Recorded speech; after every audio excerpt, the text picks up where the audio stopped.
Violent attack caught on camera. Two patients at the state mental hospital brutally assault each other. Punching, kicking, wrestling to the floor. This is not an isolated incident. State records show there are assaults every day. Watch closely. No one stops them. Insiders say with so few security guards, staff are too afraid to intervene. Insiders describe their fear. It's extremely dangerous. I can't work if I'm not safe.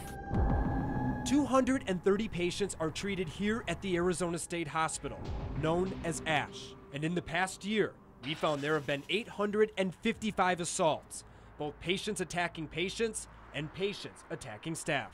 It's huge. It's catastrophic. The number of assaults deeply troubles Dr. Mark Wellick.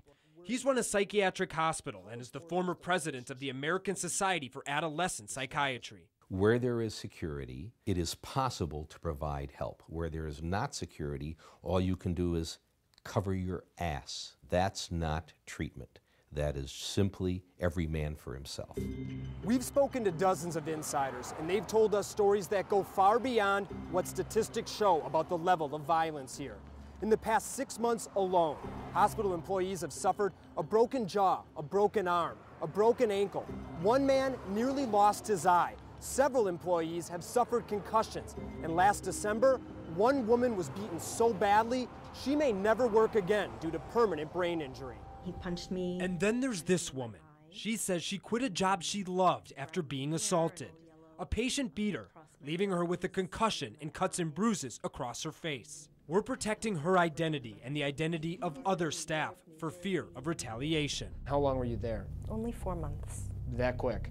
What happened? I was attacked by my patient. Was there anything you could have done to defend yourself? I never even saw it coming. The most I could do was, when he was pulling my hair, just grab his hand, and I held it close to my head so that he wouldn't tear my scalp off. And this insider was assaulted several times and says with so few guards, some staff even resort to using patients for security. I've had to go and deal with somebody that was in a psychotic episode where the other patients have had to come and follow me and, as they would say, get my back just in case something were to happen because they knew that I was there by myself. What's your take on that? That is not a hospital environment, that is the street. It's just another edition of the street. It's anti-treatment, it's hurtful, and it's dangerous. To get answers, we sat down with the hospital's former CEO, Corey Nelson. Give me your overall assessment of how you think the hospital's doing when it comes to assaults. Actually, I think the hospital's doing great. Nelson no longer works at ASH, but he still runs the hospital after being promoted from CEO to head of the state's behavioral health services. A year ago, Nelson cut ASH's security force by more than half. He renamed the force Campus Support, and he left patient care staff to do their own security. He believes he's made the hospital safer. We've reduced the number of workers' comp claims by about 30%. We obtained those records on workers' comp. They show in the past 2.5 years, staff have reported more than 520 injuries from assaults. During that same 2.5-year period, injured workers have missed more than 24,000 hours of work. Do you have workers that have been off because of assaults for months? Sure, we have. How about years?